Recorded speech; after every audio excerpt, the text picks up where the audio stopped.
Good morning student, BEd first year और अपना subject है आर्ट एंड ड्रामा एजुकेशन, जिसमें यूनिट फर्स्ट पढ़ रहे हैं। यूनिट फर्स्ट का जो आज का टॉपिक है वो है शिक्षा में कला एवं कला में शिक्षा कि कला के अंदर शिक्षा किस प्रकार से निहित है, कला का अस्तित्व कौन कौन से सब विषयों के अंतर्गत सहसंबंध रखता है, कला का क्षेत्र कहाँ तक है। इस प्रकार हम पढ़ेंगे इस क्लास में कि कला में शिक्षा और शिक्षा में कला का आपस में क्या संबंध है। इसके बारे में हम आज की जो ऑनलाइन क्लास है उसमें विस्तार पूर्वक चर्चा करेंगे। इससे पहले मैंने कला की आवश्यकता और महत्व है, उन आवश्यकता और महत्व के बारे में कुछ महत्वपूर्ण बिंदु थे, इन बिंदुओं के बारे में हमने चर्चा कर ली थी। आज इसी के आगे हम कला में शिक्षा या शिक्षा में कला का क्या आपस में सहसंबंध है, इसके बारे में हम जानकारी प्राप्त करेंगे।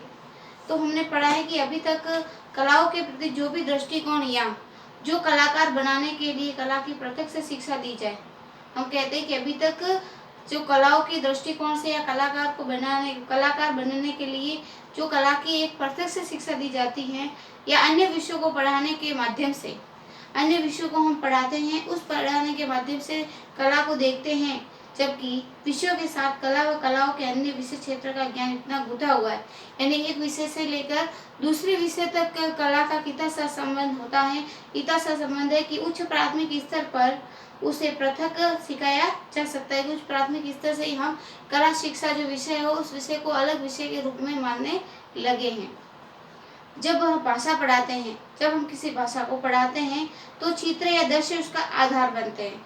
जब किसी भाषा को हम पढ़ाने चाहते हैं तो उसके अंदर जो चित्र होते हैं या किसी वर्णित दृश्य के चित्र अंकित होते हैं उसको हम उसका आधार बनाते हैं। गीत बच्चों के उदाहरण को सुदृढ़ करने व शब्दकोश को अभिनय या शब्दकोश को अर्थ के समझने में आधारभूत भूमिका निभाते हैं। गणित विषय के क्षेत्रों को समझाने के लिए मॉडल एवं चित्र विशेष भूमिका निभाते हैं। जब गणित के हम अध्ययन करते हैं तो गणित के अंदर जो मॉडल होते हैं या जो चित्र होते हैं वो विभिन्न प्रकार की भूमिका इसके अंदर निभाते हैं।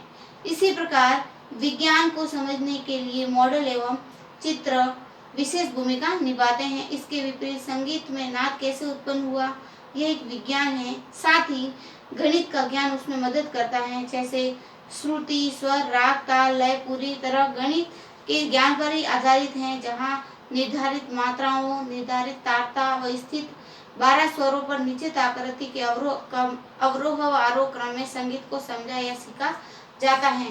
तो हम देखेंगे कि इसके अंदर जो शिक्षा के अंदर कौन कौन से जो विषय हैं उनका आपस में सहसंबंध है, उसके बारे में हम थोड़ी विस्तार पूर्वक जानकारी प्राप्त करेंगे कि इसका कौन कौन से विषयों के साथ सहसंबंध स्थापित है। जैसे हम पढ़ेंगे कला के अंतर्गत किस किस विषयों का सहसंबंध है। सबसे पहले हम पढ़ेंगे कला का भाषाओं से सहसंबंध। फर्स्ट पे कला का भाषाओं से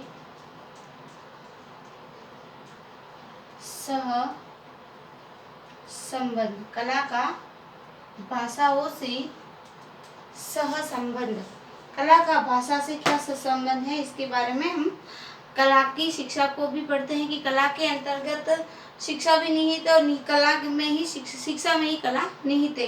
तो सबसे पहले कहेंगे हम कि भाषा का माध्यम साहित्य होता है, कि किसी भी भाषा को हम पढ़ते हैं या उसका प्रेजेंट करते हैं तो उसका माध्यम जो होता है वो साहित्य माना जाता है। साहित्य का जन्म काव्य रचना, संगीत कला और लेखन कला का मिश्रित प्रयास है। जो साहित्य की हम रचना करते हैं वो साहित्य की रचना काव्य कला, संगीत कला और लेखन कला का मिश्रित रूप होता है। जो साहित्य रचना होती है वही साहित्य रचना के अंतर्गत हम काव्य रचना,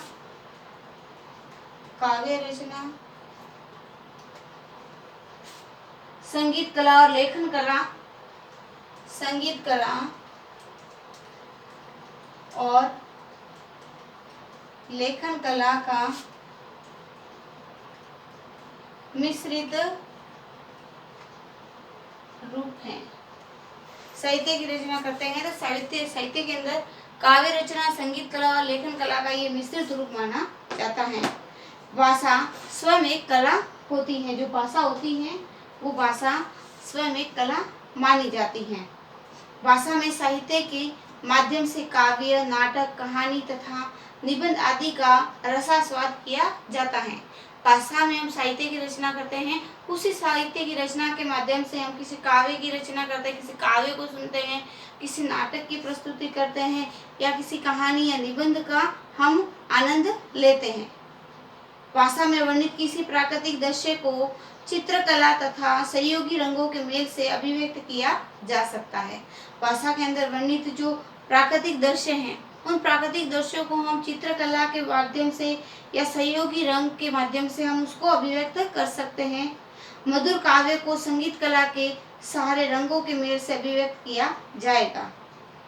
इस प्रकार जो काव्य कला होगी उसके अंदर संगीत, लेखन कला, चित्रकला, बहुत सारी कलाओं का हमने प्रदर्शित किया है। किसी भी नाटक को वास्तविक स्थिति में नाट्य कला द्वारा प्रदर्शित करे उसे हृदय स्पर्शी एवं आनंददायी बनाया जा सकता है। आदिकाल से ही मानव के रेखा चित्र उसकी लिपि और भाषा के माध्यम थे।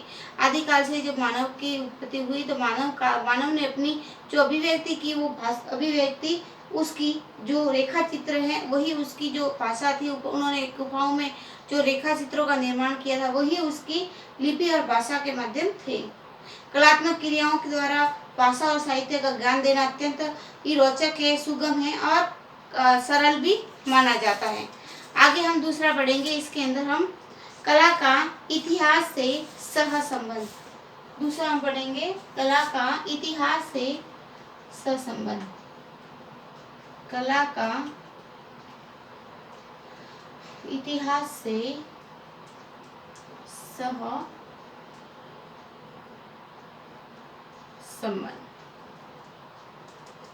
कला का इतिहास से सहसंबंध कि कला का हमने भाषा से, जो भाषा अपनी होती है उससे क्या सहसंबंध माना है।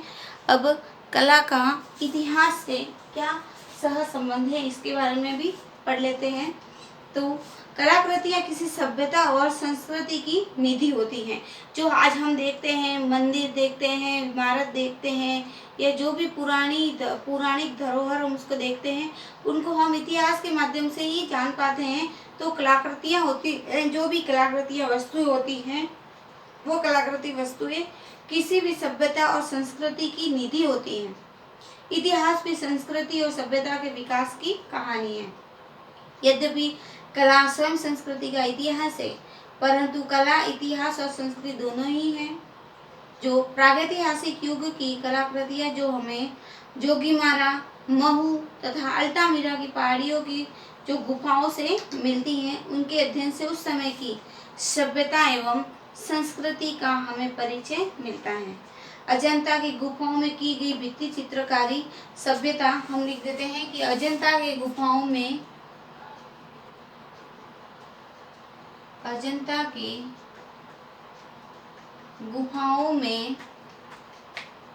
की गई भित्ति चित्र, अजंता के गुफाओं में की गई भित्ति चित्रकारी बौद्ध काल की संस्कृति का प्रतीक है। भित्ति चित्रकारी बौद्ध काल की संस्कृति का प्रतीक है। इसी प्रकार हम आगे देखेंगे कि एलोरा व एलिफेंटा की जो मूर्तियों का दर्शन जैन काल की संस्कृति की ओर संकेत देता है। जो एलोरा और एलिफेंटा की जो मूर्तियां हैं वो जैन काल की संस्कृति को दर्शाती हैं। यही कार्य इतिहास का भी है। इतिहास भी विभिन्न युगों की सांस्कृतिक विकास का परिचय देता है। अतः कला और इतिहास समानार्थी और समान लक्ष्य वाले विषय माने जाते हैं। जिस प्रकार सन 1920 में पंजाब में हड़प्पा और मोहनजोदड़ो की खुदाई से में जो वस्तुएं हम दैनिक जीवन के उपकरणों से प्राप्त हुई उसे सिंधु घाटी सभ्यता का इतिहास बना। जैसे 1920 में जो पंजाब है, उस पंजाब में जो मोहनजोदड़ो नामक स्थान है, हड़प्पा और मोहनजोदड़ो स्थान है, उन स्थानों की खुदाई से जो वस्तुएं हमें मिली हैं, जो दैनिक जीवन के उपकरण प्राप्त हुए हैं, उसे हम सिंधु घाटी सभ्यता का इतिहास कहते हैं। अब आगे हम बताएंगे कला का गणित से सहसंबंध। कला का गणित से सह संबंध। ये था कला का भाषा से सहसंबंध, कला का इतिहास से सहसंबंध और कला का गणित से क्या सहसंबंध है, इसके बारे में हम पढ़ेंगे कि जो कला में निपुणता प्राप्त करना, कला के तत्वों को भली भांति समझ लेना है। चित्रकला का प्रादुर्भाव रेखा चित्र से हुआ। चित्रकला का जो आरंभ हुआ था वो रेखा चित्र के माध्यम से हुआ। इसका विकास होते होते धरातल की रचना के निर्माण में यह आकार के रूप में परिवर्तित हुई। अतः रेखा, धरातल और आकार आज भी कला के प्रमाण युक्त तत्व हैं। रेखाएं कैसी हो, कितनी बड़ी हो, इसका ज्ञान गणित की परिधि में आता है। जब हम रेखाओं वगैरह का ध्यान रखते हैं तो रेखाएं कैसी हो, कितनी परिधि में हो, इसका ज्ञान हमें तभी मिलेगा जब हम गणित के विषय के बारे में जानते हैं। अनुपात का अनुमान एवं धरातल की माप का एकमात्र आधार गणित ही होता है। रेखा चित्र या रेखा गणित प्रावैधिक कला का विकसित रूप है। कला में अनेक ज्यामितीय रेखाएं एवं आकृतियां विभिन्न धरातलों की और कलात्मक आकारों का निर्माण करती हैं। कला के निर्माण में दीर्घ व्रतों एवं विभिन्न वक्र रेखाओं का विशेष उपयोग किया जाता है। कला के अंतर्गत जो दीर्घ रेखाएं हैं और जो व्रत हैं, उन व्रतों का उपयोग किया जाता है। अतः कला का अध्ययन करते समय छात्रों की माप प्रणालियां जैसे मीटर प्रणाली तथा ब्रिटिश प्रणाली का ज्ञान भली प्रकार कराया जा सकता है। किसी रेखा की माप इंचों में कराकर सेंटीमीटर्स में परिवर्तन किया जा सकता है। वृत्त का क्षेत्रफल, वृत्त की परिधि तथा व्यास आदि को मापकर उसका हिसाब भी लगाया जा सकता है।